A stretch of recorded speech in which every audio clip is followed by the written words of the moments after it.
Good morning. Hi, good morning ഉമ്മ എല്ലാവർക്കും കേട്ടോ. ഹായ് സുന്ദരി അമ്മ. നീ എന്തിനാ കുട്ടിയെ കളിയാക്കണത്? അയ്യോ അമ്മ, വെറുതെ അമ്മ കേക്ക്. അത് കളിയാക്കലല്ല, എന്തറിയോ, ഞാൻ പറയാം, അമ്മ ഒന്ന് ശ്രദ്ധിച്ച് കേൾക്കണം കേട്ടോ. ഈ സുന്ദരി അമ്മ, സുന്ദരനായ അച്ഛൻ, അല്ലെങ്കിൽ സുന്ദര കുട്ടപ്പ എന്ന മക്കളൊക്കെ വിളിക്കില്ലേ, ഇത് എന്തുകൊണ്ടാണ് വിളിക്കണേ പറയും? ഞങ്ങൾ ആദ്യം കണ്ടത് നിങ്ങളെയാണല്ലോ. അപ്പോൾ ആദ്യം കണ്ട നിങ്ങളോടല്ലേ ഞങ്ങൾക്ക് ആദ്യമായിട്ടൊരു സ്നേഹം ഉണ്ടാവുക. അപ്പോൾ എല്ലാ ലോകത്തുള്ള എല്ലാ അമ്മമാരും അവരെങ്ങനെ ഉണ്ടെങ്കിലും മക്കൾക്ക് സുന്ദരി അമ്മയാണ്, മനസ്സിലായില്ലേ? അതുപോലെ തന്നെ അല്ലേ, അത് പ്രത്യേകിച്ച് അമ്മ എന്നെ ഉദ്ദേശിച്ച് പറഞ്ഞാണെന്ന് എനിക്ക് മനസ്സിലായി. എന്താണേലും കാക്കയുടെ കുഞ്ഞു കാക്കയ്ക്ക് പ്രിയം തന്നെയാണല്ലോ.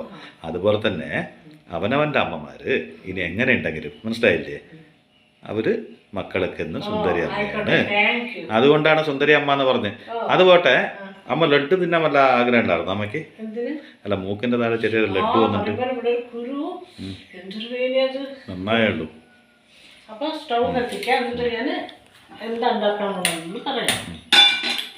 എന്താണാവോ ഇത്? നിനക്കൊന്നും ഇഷ്ടമല്ല, പക്ഷെ എനിക്കിഷ്ടമാണ്. ഞാൻ എല്ലാ പച്ചക്കറിയും കൂട്ടും. ഇത് ചൗ ചൗ എന്ന് പറയും. എങ്ങനെ? ചൗ ചൗ. ചൗച്ചോ എന്ന് പറയണോ? ചൗച്ചോ എന്നാണ് ഇതിന്റെ പേര്. കർണാടകത്തിൽ ഇതിനെ സീമെ ബദനേക്കായി എന്ന് പറയും. സീമ വഴുതനങ്ങാന്നും പറയും. അപ്പൊ ശരിക്കും ഞാൻ പറയണെങ്കിൽ ചൗച്ചോ എന്നാണ് ഇതിന് എല്ലാവരും പറയാ പൊതുവെ. അല്ലമ്മ, സീമ വഴുതനങ്ങാന്നും പറയുന്നത് കേട്ടിട്ടുണ്ട്. യഥാർത്ഥത്തിൽ ഇതിന് ഈ കഴിക്കുമ്പോ ചൗ ചൗ അങ്ങനെ ഒരു സൗണ്ട് വരും. അതൊക്കെ ഈ ഓമക്കായൊക്കെ പപ്പായൊക്കെ തോരൻ വെക്കുമ്പോ എങ്ങനെ ഉണ്ടാവും അതേപോലെ തന്നെ. ഇതുപോലെ വേറെ വല്ല സാധനം ഉണ്ടോ? ബൗ ബൗ എന്നൊരു സാധനം ഒന്നും. ചൗ ചൗ, ഇതാണ് ചൗ ചൗ. ആരോഗ്യത്തിന് വളരെ നല്ലതാണെന്ന് പറയാം. നമ്മുടെ ആരോഗ്യം കണ്ട അറിയുന്നുണ്ട്, ഇങ്ങനത്തൊക്കെ തിന്നിട്ടാണ് അമ്മ നന്നായിട്ടിരിക്കണത്. അപ്പൊ ഇടയ്ക്ക് ആ പെട്ടിയിലെല്ലാം മരുന്നും കൂടി ഒന്ന് തുറന്നു നോക്കണം. പിന്നെ ചെറിയുള്ളി ചതച്ചത്, വെളുത്തുള്ളി ചതച്ചത്, കറിവേപ്പില, നാളികേരം, ഉണക്കമുളക്, കടുക്. അമ്മ ആര് മൈക്കൽ ജാക്സൺ? എത്ര സ്പീഡായിട്ടൊക്കെ ചെയ്യാൻ? അല്ല, ഒന്ന് മെല്ലെ കാണിക്കൂ, ഞങ്ങക്ക് കാണണ്ടേ? കണ്ടു ഇപ്പൊ കണ്ടു. ചെറിയുള്ളി, വെളുത്തുള്ളി, ഇത് രണ്ടും ചതച്ചത്, കറിവേപ്പില, നാളികേരം ചതച്ചതല്ല, ചിരകിയത്, പിന്നെ ഉണക്കമുളക്, പിന്നെ കടുക്, മഞ്ഞള്, എണ്ണ, ഉപ്പ്. പത്തിരി എണ്ണ ഒഴിക്കണം. പത്തിരി എണ്ണയാ? ഇത്തിരി എണ്ണ. ഞാൻ വിചാരിച്ചു പത്തിരി ഉണ്ടാക്കിയതിന്റെ ബാക്കി എണ്ണയായിരിക്കുന്നു. യഥാർത്ഥത്തിൽ ചില തട്ടുകടകളിലൊക്കെ ഇന്നലെ ഉണ്ടാക്കിയ ബോണ്ടയും കൊണ്ട് എണ്ണ ഉണ്ടാക്കില്ല. അതുപോലെ പത്തിരി എണ്ണ പറയുമ്പോ പത്തിരി എന്ന് അടുത്തുണ്ടാക്കി. പത്തിരിക്ക് എന്തിനാ എണ്ണ? പത്തിരി അല്ല, ഇത്തിരി എണ്ണ. ഇത് കുറച്ച് കൂടുതൽ കഴിച്ചാൽ ഒത്തിരി എണ്ണ. അത്ര എണ്ണ ഉള്ളൂ. നോക്ക് എത്ര എളുപ്പമാണ് ഭാഷ പഠിക്കലല്ലേ. പണ്ട് കാലത്തെ ആൾക്കാര് ലാംഗ്വേജിന്റെ ഫ്ലുവൻസിന് വേണ്ടിയിട്ട് ഉണ്ടാക്കിയതാണ്. പെട്ടെന്ന് പറയും ഇത്തിരി, ഒത്തിരി, അല്ലേ? ഇപ്പൊ മനസ്സിലായമ്മ എന്തുകൊണ്ടാണ് സുന്ദരി എന്ന് വിളിച്ചത്? അമ്മയ്ക്ക് സൗന്ദര്യം ഉള്ളത് കൊണ്ടല്ല ഞാൻ വിളിച്ചത്. ഇനി അത് നമ്മ തെറ്റിദ്ധരിക്കരുത്, മനസ്സിലായില്ലേ? ഞാൻ അത്ര സുന്ദരിയാണോന്നും നമ്മ ധരിക്കരുത്. അങ്ങനെയല്ല വിചാരമൊന്നും വേണ്ട. എന്നാ സുന്ദരി അല്ലേ എന്ന് ചോദിച്ചാലോ? ആണേന്. അതെ, അതിപ്പോ നിങ്ങളുടെ അടുത്തും ചോദിച്ചാൽ മനസ്സിലാവില്ല. അത് അമ്മേനെ തെരഞ്ഞ് കണ്ടുപിടിച്ച് കെട്ടിവലിച്ച് കൊണ്ടുവന്ന് അച്ഛനോട് തന്നെ ചോദിക്കണം.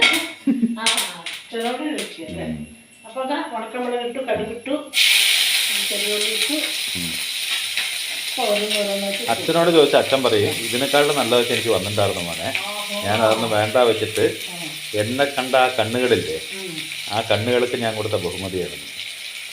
അച്ഛൻ എന്നെ നോക്കിക്കൊണ്ട് തട്ടിന്റെ മുകളിൽ നിൽക്കായിരുന്നു അമ്മ. പെണ്ണ് കാണാൻ വരുമ്പോ, അല്ലാണ്ട് പിന്നപ്പോ അല്ലാണ്ട് അച്ഛനെന്താ അമ്മേനെ ലൈനടിച്ച് കല്യാണം കഴിച്ചാ പെണ്ണ് കാണാൻ വന്നപ്പോ അപ്പൊ നമ്മുടെ ആ നോട്ടം അച്ഛൻ എന്നെ മതി എന്നുള്ളൊരു നോട്ടായിരുന്നു അമ്മ. അച്ഛൻ പറഞ്ഞു, അല്ലാണ്ട് പിന്നെ വേറെ ആരെങ്കിലും വന്ന് പറയുമോ?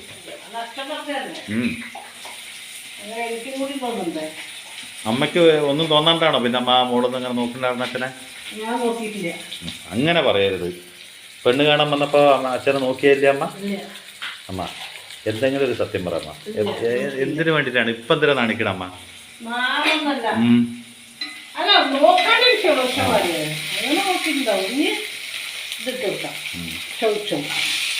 ചൗ നല്ല പേര് കേട്ടോ.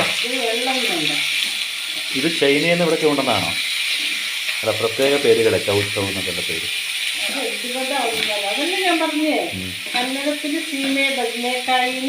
അച്ഛന്റെ മീശ കണ്ടിട്ട്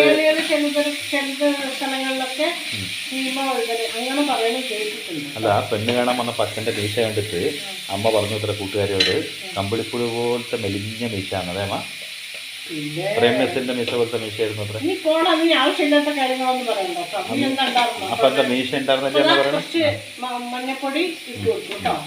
ഇനി കുറച്ച് ഉപ്പ്. അപ്പൊ അമ്മ എന്താ പറയുന്നത്, അച്ഛന് മീശ ഉണ്ടായിരുന്നില്ല എന്നാ? അത് ഞാൻ പറഞ്ഞില്ല. എങ്ങനത്തെ മീശയായിരുന്നു അത് പറയും?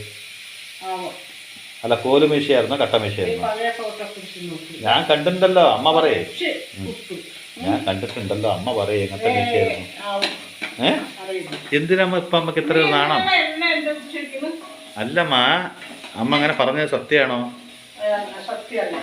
എന്ത് രസമായിട്ട് എനിക്ക് ആ മീശ കണ്ടിട്ട് ഇഷ്ടപ്പെട്ടത്. കമ്പിളിപ്പുഴ പോലെ തന്നെ മീശയാണ്.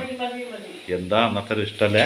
അയ്യോ. അന്ന് ഇങ്ങനെ മെലിഞ്ഞൊരു ഈർക്കൽ പോലെ വെച്ച മീശയായിരുന്നു ഇതൊക്കെ, പൊടിമീശക്കാരെന്ന് പറയുന്ന മീശാലെ. ഇത് അരച്ച് വെക്കട്ടെ.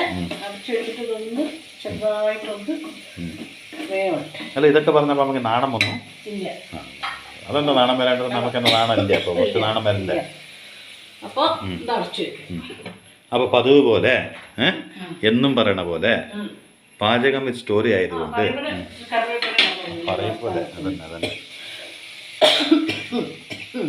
അപ്പോൾ ഉപകാരപ്രദമായ ഒരു പാചകത്തിൻ്റെ ഒപ്പം എന്തെങ്കിലും ഉപകാരപ്രദമായ ഒരു കഥയും കൂടി പറയും. കഥ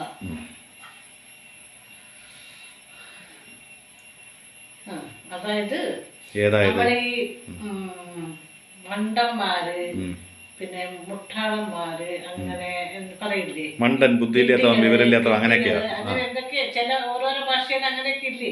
ഉണ്ട്, എല്ലാ ഭാഷയിലും അമ്മ എന്നെ പറഞ്ഞിട്ടുണ്ട്. അങ്ങനെയുള്ള അത് അവരെങ്ങനെയാണ് അങ്ങനെ ആവുന്നത് എന്നുള്ളത്. അത് അങ്ങനെ ആവണത് പറഞ്ഞ നിങ്ങൾ ഓരോന്ന് പറഞ്ഞിട്ട് ആക്കണതാണ്. ഞാൻ അങ്ങനെ അതിന്റെ ഒരു കഥ പറയാം.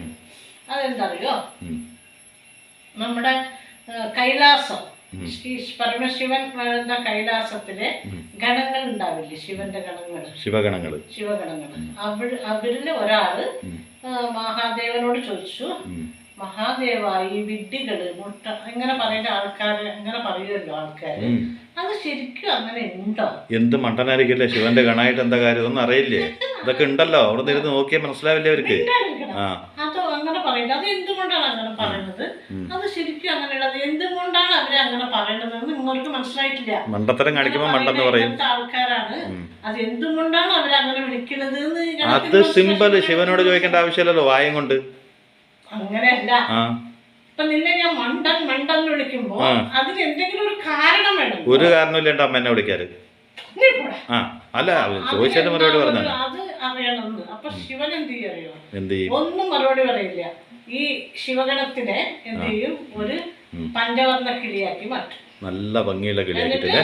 ഈ ശിവലോകത്തെ ഓർമ്മ മറന്ന് നീ പോയിട്ട് ഭൂലോകത്തിൽ പോയിട്ട് ഒരു മിനിറ്റ്, ഇനി മേലാലെ നീ ശല്യപ്പെടുത്ത അവിടെ വരരുത്. കോടിക്കണക്കിന് ഭക്തന്മാർക്ക് ഞാൻ മറുപടി കൊടുക്കില്ല. പിന്നല്ലേ നീ ഒരു കോട കടന്നിട്ട് പറഞ്ഞു അല്ലേ, കിളിയാക്കിട്ട് പറത്ത് വിട്ടു. ഇതാണ് കഥ. ഒരു ചോദ്യം ചോദിച്ചതിന് പക്ഷിയാക്കി മാറ്റി. അതായത് അനുഭവം കൊണ്ട് പഠിക്കട്ടെ എന്ന് പറഞ്ഞിട്ട്, എന്നിട്ട് ഭൂലോകത്തിൽ പോയിട്ട് നിന്റെ സ്വയം നീ മനസ്സിലാക്കിയിട്ട് തിരിച്ചു പോകാന്ന് പറഞ്ഞിട്ട് വിട്ടു. അത്രയൊക്കെ സമയം എടുക്കുന്ന എളുപ്പം ശിവനങ്ങോട്ട് പറഞ്ഞു കൊടുക്കും. എന്തായി ശരിക്കും പറഞ്ഞ ശിവന്റെ ഗണാണെന്നുള്ളതൊക്കെ ശിവഗണാണെന്നുള്ളതൊക്കെ മറന്നിട്ട് ആളങ്ങനെ പോയി. അവിടെ പഞ്ചവർണ്ണ കിളിയായി പോയില്ലേ ഭൂലോകത്തിൽ. അപ്പൊ അവിടെ പോയിട്ട് ഒരു മരത്തിന്റെ മുകളിൽ ഇങ്ങനെ ഇരിക്കുകയാണ്. അപ്പൊ ഒരു വേടൻ, രണ്ടും പറയാ. അത് ഈ പക്ഷിയുടെ ജീവനോടെ പിടിച്ചിട്ട് കൊണ്ടുപോയി വിൽക്കും, കിളി അങ്ങനെ. പിന്നെ അങ്ങനെ വേട്ടക്കാരൻ എന്തൊക്കെ ചെയ്യും അതെല്ലാം. അങ്ങനെ ഒരാള് ഈ പഞ്ചവർണ്ണ കിളിയെ കണ്ടപ്പോ എല്ലാം ഭംഗിയുണ്ട്, ഇതിനെ എങ്ങനെയെങ്കിലും ഇതിനെ ഞാനിപ്പോ എന്താ ചെയ്യാ എന്ന് ആലോചിച്ചിട്ട് നിൽക്കുകയാണ്. നല്ല ഭംഗിയാണല്ലോ അതിനെ കാണാം. ഇങ്ങനെ ആലോചിച്ച് നിൽക്കുമ്പോ ഈ പഞ്ചവർണ്ണ കിളിയുടെ വായിന്ന് ഉമിനീര്, 2 തുള്ളി ഉമിനീര് താഴെ വീണു. ഈ കഥ അമ്മേന്റെ അടുത്ത് പണ്ടെപ്പോഴോ പറഞ്ഞിട്ടുണ്ട്, എനിക്ക് ഓർമ്മ വന്നു. അത് നീ നിനക്ക് പറഞ്ഞെങ്കിൽ നീ മിണ്ടാണ്ടിരിക്കും, അവർക്ക് പറഞ്ഞു.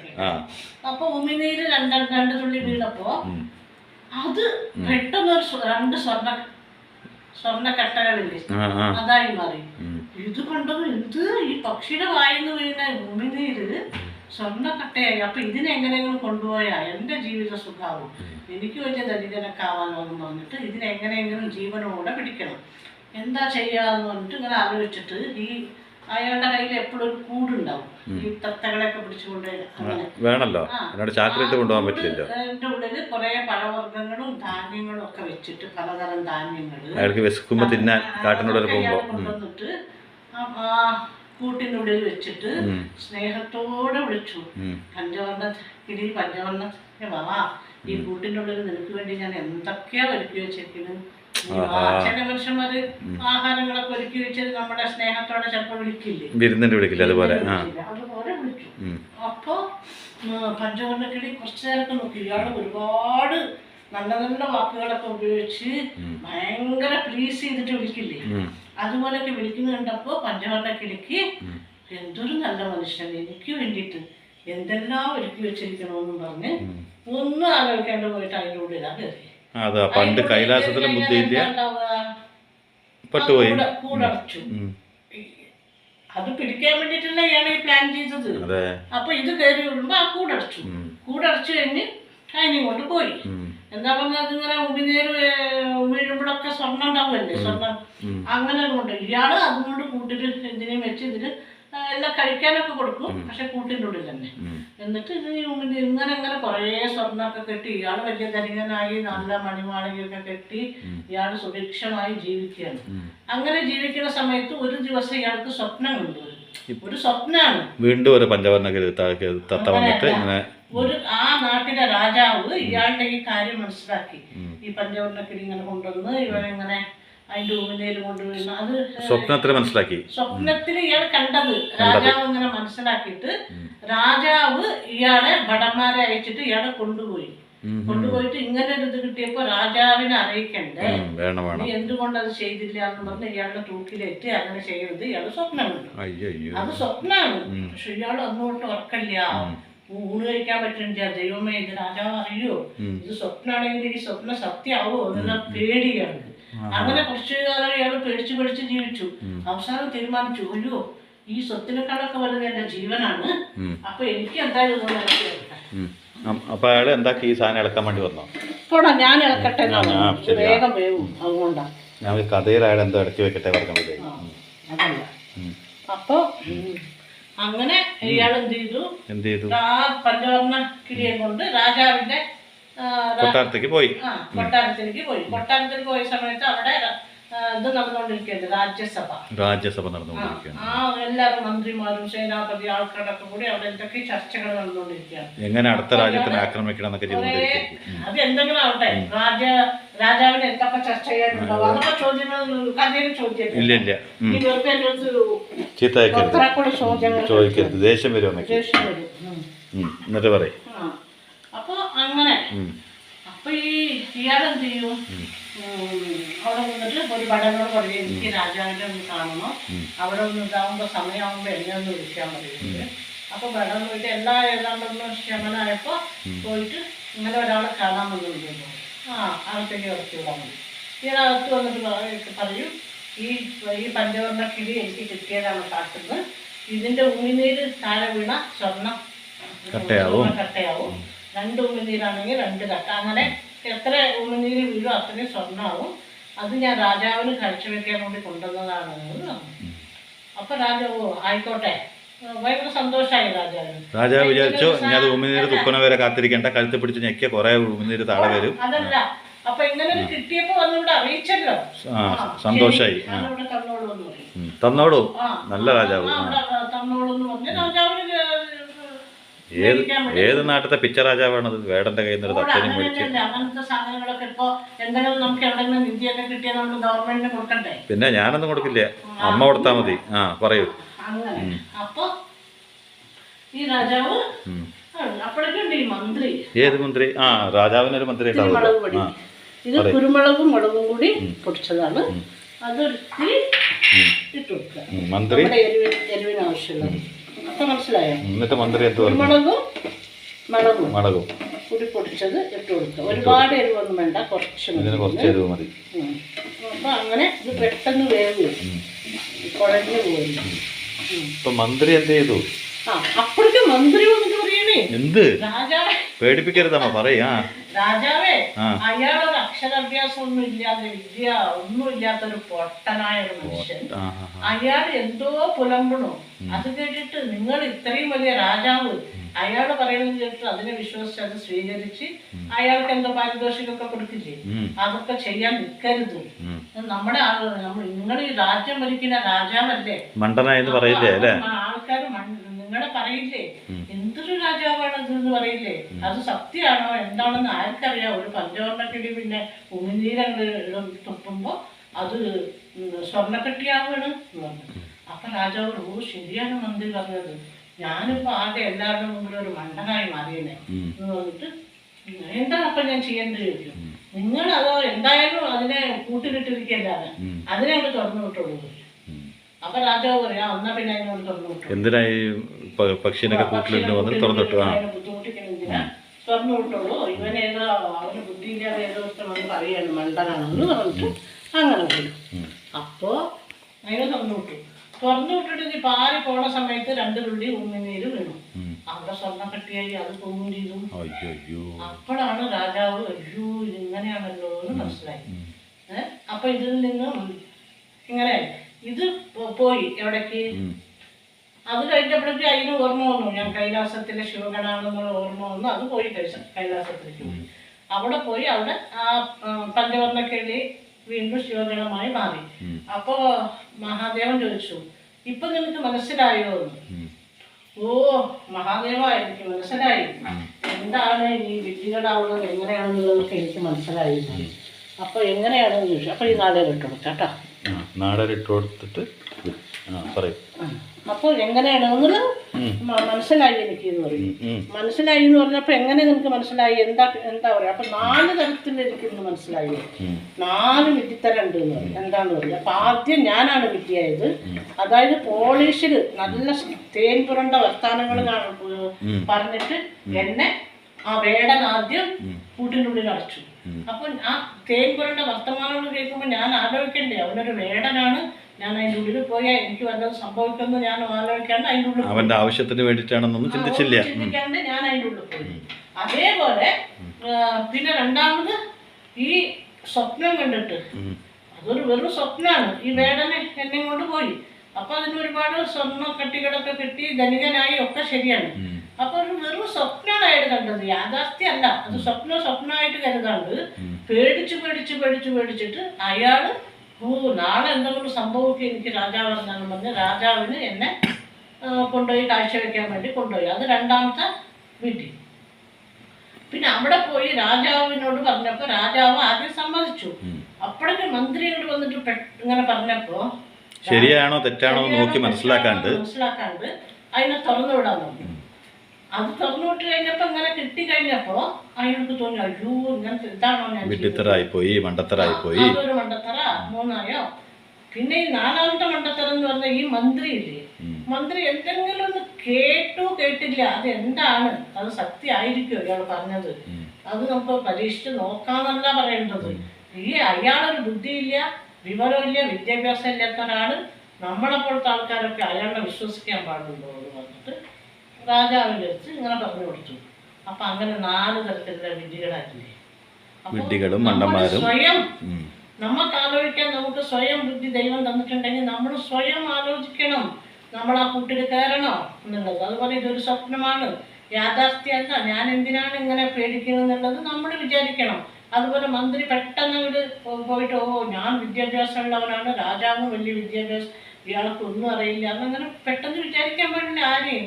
അപ്പൊ അങ്ങനെ അയാളും ആലോചിച്ചില്ല. രാജാവാണെങ്കിൽ അത്രയും വലിയ രാജ്യഭാരം നടത്തുന്ന ആള് ഒന്നും ആലോചിക്കണ്ടേ, ഒന്ന് നമുക്ക് പരീക്ഷിച്ച് നോക്കാലോ മന്ത്രി എന്നങ്ങനെ പറയണ്ടേ.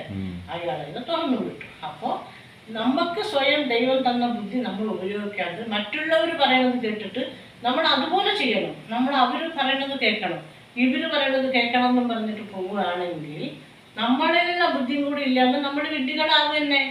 തീർച്ചയായിട്ടും. ആ അതന്നെയാണ്. ഇതിൽ ചെറിയൊരു ചോദ്യം എനിക്കുണ്ട്.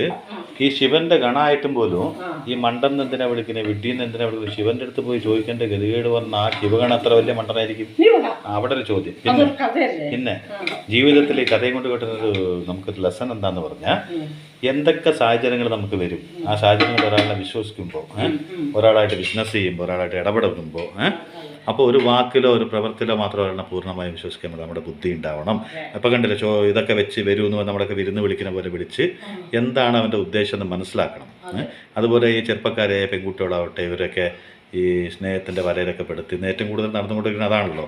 അതൊക്കെ പെടുത്തി കൊണ്ടുപോയി അവരുടെ ജീവിതമൊക്കെ നശിപ്പിച്ച്, ഇത് ആൺകുട്ടിക്കും പെൺകുട്ടിക്കും ഒക്കെ സംഭവിക്കുന്നുണ്ട്. അങ്ങനെയൊക്കെ സംഭവിക്കുമ്പോൾ എന്തുകൊണ്ടാണ് എന്ന് വെച്ചാൽ, ഈ നമുക്ക് ഇതുവരെ നൽകാത്ത അല്ലെങ്കിൽ ആർക്കും കിട്ടാത്തൊരു സ്നേഹം നമുക്ക് പെട്ടെന്ന് കിട്ടണമെന്നുള്ള തോന്നലിൽ ഒരു തലമുറ മുഴുവനും വീണുപോകുന്നുണ്ട്. കാരണം എന്താ, എനിക്ക് വീട്ടിൽ നിന്ന് കിട്ടുന്നില്ല, അച്ഛനും അമ്മയിൽ നിന്ന് കിട്ടുന്നില്ല, സഹോദരൻ നിന്ന് കിട്ടുന്നില്ല, അല്ലെങ്കിൽ വീട്ടിൽ നിന്ന് ആരിൽ നിന്നും കിട്ടുന്നില്ല. ഇത് പുറത്തൊരാൾ നമുക്ക് തരാൻ വേണ്ടി നൽകി നിൽക്കുന്നുണ്ട്. അത് അമിതമായ സ്നേഹമാകുമ്പോൾ ഒന്ന് മനസ്സിലാക്കണം, ഇതിലെന്തോ ഒന്നുണ്ട് എന്ന് മനസ്സിലാക്കണം. മനുഷ്യന്മാർ വിഡ്ഢികളും മണ്ടന്മാരൊക്കെ ആയിത്തീരുന്നത് അവനവൻ്റെ കയ്യിലിരിപ്പ് കൊണ്ട് തന്നെയാണ്. എന്തിനും നമ്മൾ ഒരു വട്ടം കൂടി ചിന്തിക്കണം. ഒറ്റ ചിന്ത, ഒറ്റ പുറപ്പാടിൽ ഇതങ്ങോട്ട് തീരുമാനിക്കാമെന്ന് ഒരിക്കലും വിചാരിക്കരുത്.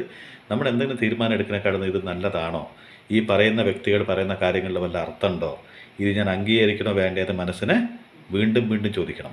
കാരണം നമ്മളൊരു അക്ഷരം എഴുതുമ്പോൾ ഒന്ന് തെറ്റി അത് കോട്ട് ചെയ്യുക, അല്ലെങ്കിൽ അത് ഒരു റബ്ബർ കൊണ്ട് മായ്ച്ച് കളയുക, അല്ലെങ്കിൽ അത് വേറെ പേപ്പറിൽ എഴുതുകയൊക്കെ ചെയ്യില്ലേ, അതുപോലെ ജീവിതത്തിൽ ഏത് തീരുമാനങ്ങൾ എടുക്കുമ്പോഴും ഒരുപാട് വട്ടം ചിന്തിക്കണം. 1 2 3 പേരോട് സംസാരിച്ച് അതിൽ നിന്ന് ഏതാണ് നല്ലതെന്ന് തിരഞ്ഞെടുത്ത് എന്നിട്ട് വേണം നമ്മൾ ഇതിലേക്ക് ഇറങ്ങാൻ. അല്ലെങ്കിൽ ഏതൊരു ജീവിതത്തിൻ്റെ ഏത് സാഹചര്യത്തിലും പെട്ടെന്ന് എടുത്തു ചാടി ഒന്നിലേക്ക് നമ്മൾ ഇറങ്ങിപ്പോകാൻ പാടില്ല എന്നുള്ളതാണ് ഈ കഥ കൊണ്ട് മെയിനായിട്ട് പഠിക്കാനുള്ളത്. അപ്പോൾ ശിവൻ എന്തുകൊണ്ടാണ് അതിനെ പഞ്ചവർണ്ണ തത്തയാക്കി മാറ്റിയതെന്ന് പറഞ്ഞാൽ, ഞാൻ അമ്മയോട് പറഞ്ഞു തരാം, അല്ലെങ്കിൽ അമ്മ എന്നോട് കുറേ ബുദ്ധിവാദം പറഞ്ഞാലൊന്നും ഞാൻ പഠിക്കില്ല. ഞാൻ പഠിക്കണമെങ്കിൽ എനിക്കൊരു ട്രയൽ വേണമെന്ന് പറയുമ്പോൾ ജീവിതത്തിൻ്റെ അനുഭവങ്ങളാണ് ഓരോരുത്തരും ഓരോ പാഠം പഠിപ്പിക്കുന്നത്. അപ്പോൾ പരമശിവൻ എന്ത് ചെയ്തു? ജഗന്നാഥനാണല്ലോ, മൂപ്പര് തീരുമാനിച്ചു, നീ പോയി അതെന്താണെന്ന് അറിഞ്ഞിട്ട്, അനുഭവം കൊണ്ട് അറിഞ്ഞിട്ട് വന്നാൽ മതി പറഞ്ഞ് അയച്ചു. ജീവിതത്തിൽ എല്ലാവർക്കും അനുഭവം കൊണ്ട് തന്നെയാണ് നമ്മളൊക്കെ വലിയ ഗുരുക്കളായി മാറുക. നാളെ ഇന്നൊരാൾക്ക് നമ്മൾ ഉപദേശം നൽകണമെങ്കിൽ നമുക്ക് അനുഭവം കൊണ്ട് നമ്മൾ പഠിച്ച് നമ്മൾ മനസ്സിലാക്കിയിട്ടുണ്ടാവണം അല്ലേ. ഇപ്പോൾ നിങ്ങളുടെയൊക്കെ എത്ര വർഷത്തെ എക്സ്പീരിയൻസും കൊണ്ട് നിങ്ങൾ കണ്ട കാര്യങ്ങൾ ചിലത് മക്കളോട് പറഞ്ഞു കൊടുക്കും. ആ മക്കൾ നിങ്ങളിൽ നിന്ന് കിട്ടിയതും അവർക്ക് കിട്ടിയ അനുഭവമൊക്കെ എടുത്തിട്ട് അവൻ്റെ മക്കളോട് പറഞ്ഞു കൊടുക്കും. അങ്ങനെയാണ് ഒരു തലമുറ നല്ല അഡ്വൈസുകൾ കേൾക്കുന്നത്. ഉപദേശങ്ങൾ എന്ന് പറഞ്ഞാൽ തലമുറയായിട്ട് കൈമാറി വരുന്ന നിധിയാണ്. ആ ഉപദേശങ്ങളെ എത്രത്തോളം നമ്മൾ കേൾക്കൂ, എത്രത്തോളം നമ്മൾ ന്യൂ ജനറേഷൻ അതിനെ ഉൾക്കൊള്ളൂ, അത്രത്തോളം കരുത്തുള്ളൊരു പവർഫുൾ സിറ്റിസൻസ് നമുക്ക് എല്ലാവർക്കും ഉണ്ടാവും. നല്ലൊരു എന്താ പറയുക, നല്ലൊരു ജീവിതത്തിന് എന്നും നല്ല ഉപദേശങ്ങൾ ആവശ്യമാണ് അല്ലേ. അപ്പോൾ ആരുടെ ഉപദേശമാണെങ്കിലും കാരണന്മാരുടെ ചില ഉപദേശങ്ങളുണ്ടാവും, നമ്മളത് തള്ളിക്കളയാണ്ട് കേൾക്കണം. അത് നമ്മുടെ ജീവിതത്തിൽ ചില അനുഭവങ്ങളുണ്ടാവും, അത് മറ്റുള്ളവർക്ക് ഉപദേശമായി നമ്മൾ നൽകുകയും വേണം. ആരെയും കണ്ണടിച്ച് വിശ്വസിക്കരുതെന്ന് പണ്ട് എത്രയോ കാലങ്ങൾക്ക് മുമ്പ് പറഞ്ഞു വെച്ചിട്ടുണ്ട്. ഇന്ന് തീരെയും വിശ്വസിക്കാൻ പറ്റാത്തൊരു കാലഘട്ടമാണ്. കണ്ണടച്ച് എന്തിന് നമ്മുടെ നേളിനെ പോലും വിശ്വസിക്കാൻ പാടില്ല എന്നാണ് പറയുക അല്ലേ. അപ്പോൾ എല്ലാത്തിനും ഒരു മറുചിന്ത വേണം. ഇതന്നെയല്ലേ എന്താ പറഞ്ഞ ഒരാൾ ചെയ്യണോ, അവരതുകൊണ്ട് നന്നായി അവരങ്ങനെ ഒരു മീൻ കച്ചവടം ചെയ്യാം, മീൻ പിടിക്കാൻ പോയ ആൾക്ക് ഇവരെന്തോ ഒരു മീൻ കിട്ടി, അതിൻ്റെ മീനിൻ്റെ ഉള്ളിൽ നിന്ന് എന്തോ കിട്ടി, അങ്ങനെ ഒരു കഥ പണ്ട് നടന്നിട്ടുണ്ട്. അങ്ങനെ എന്തെങ്കിലുമൊക്കെ കിട്ടി. അതുകൊണ്ട് ഞാനും മീൻ പിടിക്കാൻ പോയി എനിക്ക് മീൻ കച്ചവടം ചെയ്താൽ ഞാനും വലിയ ആളാവുമെന്ന് എനിക്ക് വിചാരിക്കാൻ പറ്റുള്ളൂ. ഓരോരുത്തർക്കും ഓരോ വിധി, ഓരോ സമയം. അതുകൊണ്ട് മാത്രമായിരിക്കില്ല. അപ്പൊ നമ്മളാരും ഒരുപാട് അനുകരിക്കാതെ അവരുടെ വാക്കിൽ വീണു പോകാതെ നമ്മളെ തന്നെ സൂക്ഷിക്കണം.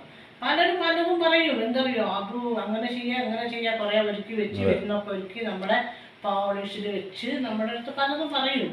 പക്ഷേ നമ്മൾ വേണോ വേണ്ടേന്ന് നമ്മളൊന്ന് ചിന്തിച്ച് അതിൽ ഇറങ്ങണം. കാലം മോശമാണ്, പ്രത്യേകിച്ച് ഈ കാലത്ത് ശ്രദ്ധയോടെ മുന്നോട്ട് പോകണം എന്നൊരു ഉപദേശം കൂടി ഈ മെസ്സേജിലുണ്ട് അല്ലേ. അപ്പോ ഈ ഇതാണ്ടോ പെട്ടെന്നാവും നമ്മൾ ഓമക്കായ ഉപ്പേരിയൊക്കെ, പപ്പക്കായ ഓമക്കായ എന്താ പറയില്ലേ, ആ ഉപ്പേരിയൊക്കെ നമ്മൾ കഴിക്കില്ലേ, അതേപോലെ തന്നെയാണ് ഉണ്ടാക്കലും, അതേപോലെ തന്നെയാണ്. പക്ഷെ ഞാനിതിൽ ഇത്തിരി കുരുമുളകും മുളകും കൂടി പൊടിച്ചിട്ടുണ്ടെന്നുള്ളൂ. വേണമെങ്കിൽ പച്ചമുളക് ഉപയോഗിക്കുക, ഉണക്കമുളക് പൊടിച്ച് ഉപയോഗിക്കുക, എന്ത് വേണമെങ്കിലും അവനത്. അപ്പോൾ നല്ല ടേസ്റ്റൊക്കെ തന്നെ എല്ലാവർക്കും ഈ ഇത് അതെ പപ്പക്കായൊക്കെ കൂട്ടുന്നവർക്കൊക്കെ ഇഷ്ടമാണ്.